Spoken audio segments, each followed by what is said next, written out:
Hello, ladies and gentlemen. Hello, freeloaders. How are you? And How are you otherwise. today, Phil? I'm amazing. I'm so excited. We're going to finish off Hooked, my new favorite book of the hour. Hour? Yeah, that's about how far I can push it. Oh, okay. So we started talking. We started. We finished last week talking about variable rewards. Woohoo! Yeah. Now we get to break into the investment cycle. Yeah, I want to recap variable rewards. What's kind of interesting with this is that there are like a couple of different types. There's the social reward type, the the search for materials and information reward. So like when you find something, you get a reward. And then there's the intrinsic reward of becoming a master at stuff. Ooh. Which do you think is the most powerful? I would say the intrinsic. Yeah. I wonder how much. I want. So I wonder with that one. So I think I agree with you, but I want to take the opposite view and say that the social reward is stronger because we tend to have like a need, like a social need, for stuff. So let me give you an example. There's this guy I know. He's a Christian and he's stopped doing a lot of things, stopped making a lot of jokes and things like that, just because he's like, yeah, I shouldn't be doing that. And then he ended up of doing like video gaming and stuff with old friends of his. And while he was doing that, his friends started making all of these really bad jokes and stuff like that, and he ended up falling into old habits essentially because that's who he's around and that's who he wants to be, or he not who he wants to be, but he wanted to be accepted by the people around him. Um, So okay. that's where my curiosity lands. What is more important, to be accepted or not to be excluded? So I think to not out of that, to not be excluded is the more important, because I think the research indicates that when you are excluded from a social situation, it hits different. It Hmm. hits like in a certain pain point where, kind of like where if I were to take a pen and start like poking myself with it, not like one of a normal ballpoint pen, but like a little like tiny, or maybe take a Push. needle and like start poking Yeah, my hand. needle. Yep. Yeah, that's going to hurt. And I Yep. think that social exclude. I think the research indicates that social exclusion lights up the same area of the brain as that type of pain, the Okay. needle poking pain. Sure. So, Sure. I wonder with intrinsic reward, I am wondering like which is stronger, the intrinsic reward, so the desire, the push for mastering something, Yep. versus the social reward, or maybe I should say not so much the social reward, but the FOMO. yeah, yeah, fear of missing out, yeah, which is stronger. I think FOMO is probably stronger Hmm. than the actual pain. Though, as we all know, you like to hang out with narcissists and we don't care about it. Yeah, exactly. What's the handle of that cup like? I've been trying to figure out that. Interesting. Yeah, Very it's a cute little interesting. glass. I That's I saw it and I'm like, today I'm gonna bring my clear coffee cup and look mm. sophisticated. Let me look, I'm putting out my pinky. Look, Earl Grey tea. I've got a I like handmade you, mug. Spark. I like your spark. Nice. It's a It's handmade romantic. mug from. It's inspired by a Studio Ghibli film called Howl's Moving Castle, which was based on a book by Diana Wynn, also called Howl's Moving Castle, Mhm. and it's made by this artist. Her company's called the Golden Opal. She does small batch pottery, only does maybe 2 releases a month, and you have to jump on that so fast. Her stuff sells out so fast. It's like Uh-huh. it's wild. So anyway, I love her stuff. I've got two of her mugs, and I bought another one recently on that's on its way. The one that I just bought is based on Dune, which is by far and away one of my absolute favorite books. So Bro. I have to shout her out. Yeah, right. Give her a shout out. Have some manners. Yeah, exactly. Like I just have to, make sure that she's really awesome. It's cool because she's got some more. I guess people just really don't like Little Women. Huh? Interesting. She's well from her release the other day, yesterday or the other day.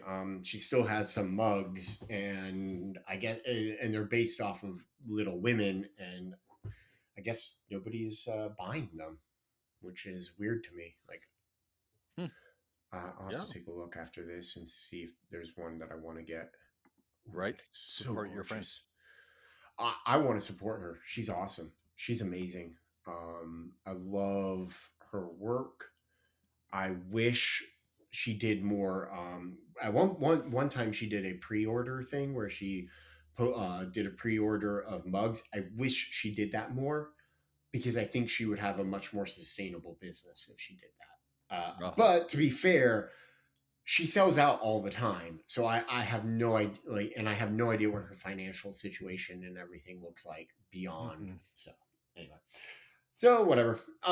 Yeah, I don't know. I really wonder with these rewards and stuff, like because the negative definitely is much stronger than the actual reward itself. And so I think because I think what ends up happening when you fall into that, let's take FOMO for example. Maybe I'll talk about this from a marketing perspective. When you're marketing things and you're showing, we'll take the old Apple iPod commercials back in the early 2000s, for example. One thing that they really did very well with that is a very strong lifestyle marketing and lifestyle branding with it. So what you would see with the commercials is like these colored backgrounds and these silhouettes of people listening to music and dancing, and what they would so like they'd be dancing and doing stuff, and they would be holding the iPod in their hand, and it was very clear that they were holding an iPod, and they had Mhm. headphones connected to their ears, and so it was very clear what was going on, and they're having fun and really enjoying themselves, and like the commercials would show one person at a time, sometimes maybe two people at other times, maybe the whole crowd of people. So the whole idea was essentially like, look, these people are having a really wonderful time, you don't want to miss out on this. So that's like the fear of missing out. That's what drove a lot of people to go and buy an iPod. But then once they bought the iPod, one of the cool things about that, and this is the cult of Apple that we talk about and see a lot nowadays, just having an Apple product is a status symbol now because they have elevated their product to such great lengths. Mhm. We talk about how much the like an iPhone costs. We see what's the current iPhone. It's an iPhone. Yes, I know. I don't care. iPhone 15 Pro, Yep. titanium. Ooh, it's pretty. Uh-huh. It it is pretty. It But is kind of pretty. Let's give it that. I would love to buy one, but it's just I can't justify the cost right now. I've seen that the glass on the titaniums Uh huh. breaks faster than the glass on the others. Wow, that's Yeah, it's sad. while it's stronger, the it seems to be more rigid effect on transferring force through the screen. Wow, that's wild. So it's we're what we're talking about, like iPhone Pro Max. That's $1,200, but it probably doesn't cost them that much to make it. Mhm. In all reality, Oh, yeah, I they're think it's like probably 400, yeah, it's something like that. They're making a ton of money off of it. So anyway, as they should. no, no, I'm looking at this and I'm like, I want it. I shouldn't have done You this. should get it. Yeah. No, let me see what the trade-in Inspire value. us. No, uh, yeah, it's not worth it. It's if I go and try and trade mine in, it's $750. It's not worth me trying to. And I'm about ready to pay my phone off, which means that my cell phone bill is going to drop, and I'd rather have it drop for a little while before buying a new phone. So maybe I'll wait until next year. This one's doing just fine as it is. It's not that big of a deal. Anyway, so like what they've done is they've created such a lifestyle brand for themselves that for the people who are going and buying these for the brand new. It's like the whole um, they're really cashing in on that FOMO aspect of things, that fear of missing out, of being a part of a group, a social group and stuff. But then what I think is kind of cool is with it, when you have it, so you once you have it, you activate then the whole I am a part of this group now Yes. reward. And so that's something cool. So they've tapped into that identity, which actually is interesting too, because then that identity feeds into the intrinsic reward, because you sit there and you think, oh, I am an Apple person now. And so then that's powerful in and Yeah, of it itself. is. And that is an intrinsic thought and an identity thought. So how can you, I guess now the question becomes, because we're talking about hooked in products, is how can you do that with your product and be like, I am now a part of something. Yeah. I like where this conversation is going.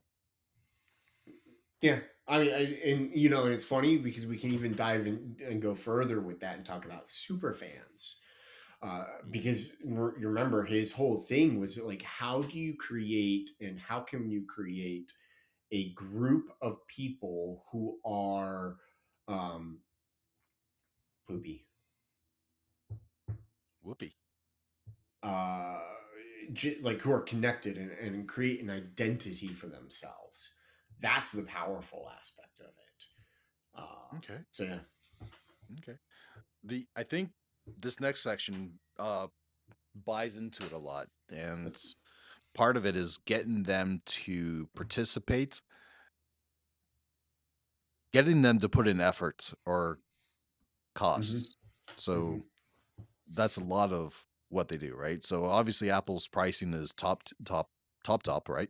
Yep, And but it's not too much.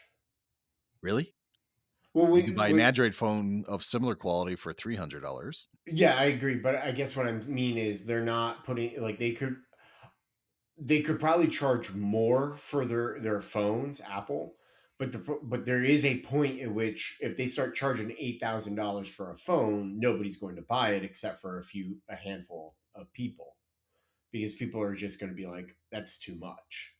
I suspect if they raised the price $100, Yeah. they would lose so much market share. I Here's my question with that.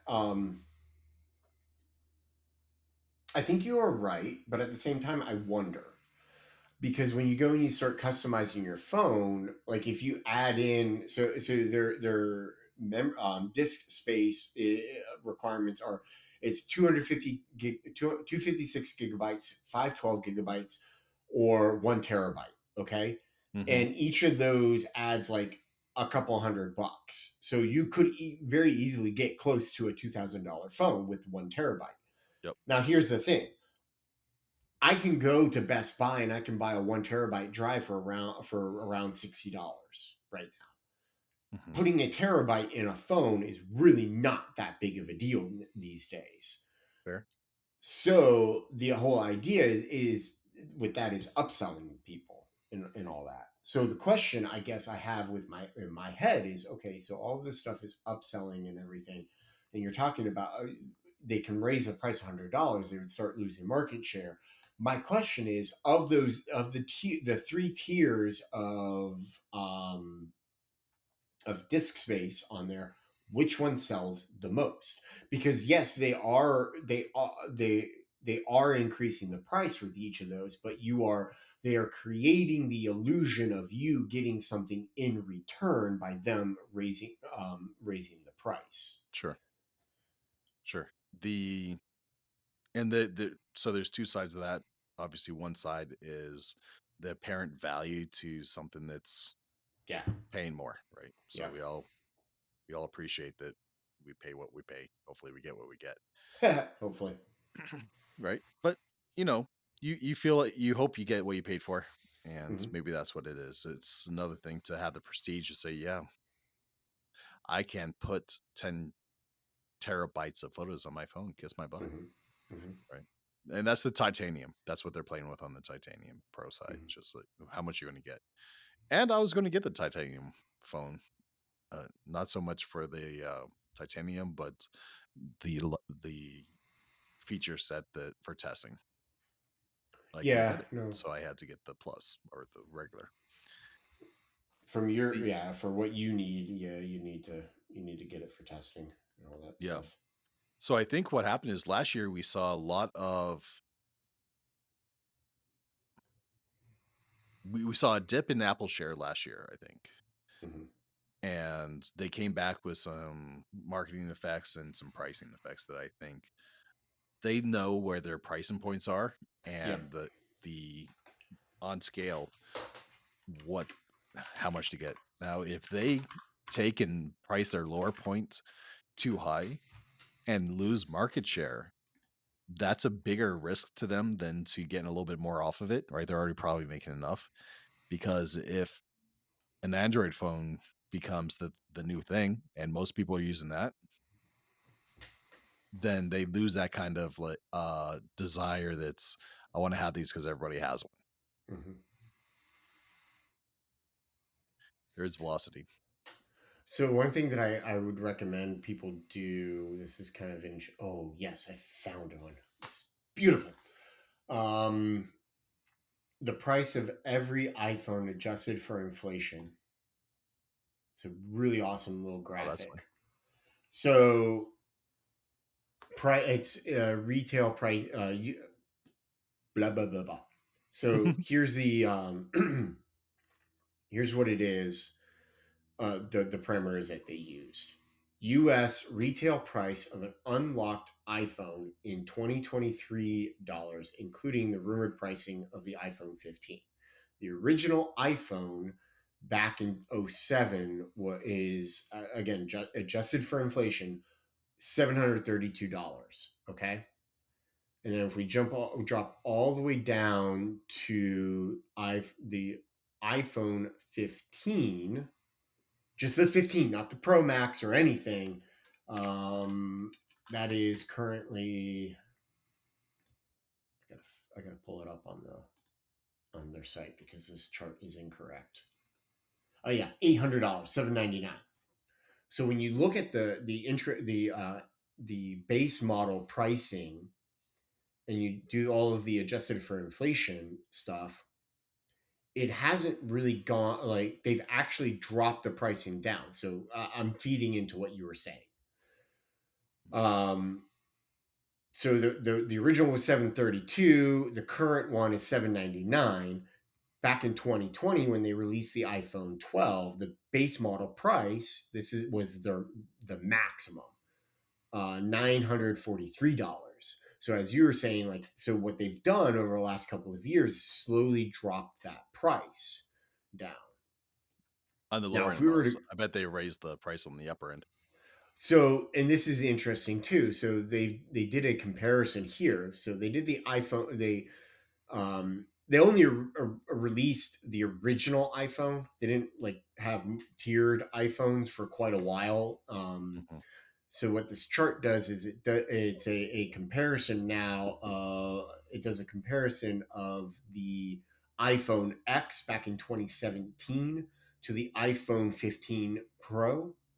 Um, that one, so the iPhone X back in 2017 was $1,248, and right now the iPhone 15 Pro is $1,099. Let me double check. iPhone 15 Pro. I want the Pro 999. So it's approximately a little bit less. Interesting. Now, if we go to the if we do go to like the plus models and things like that, like the iPhone 6 Plus compared to the iPhone 15 Plus, the iPhone 6 Plus 961, iPhone 15 Plus 999, 899. So it is interesting to look at it. So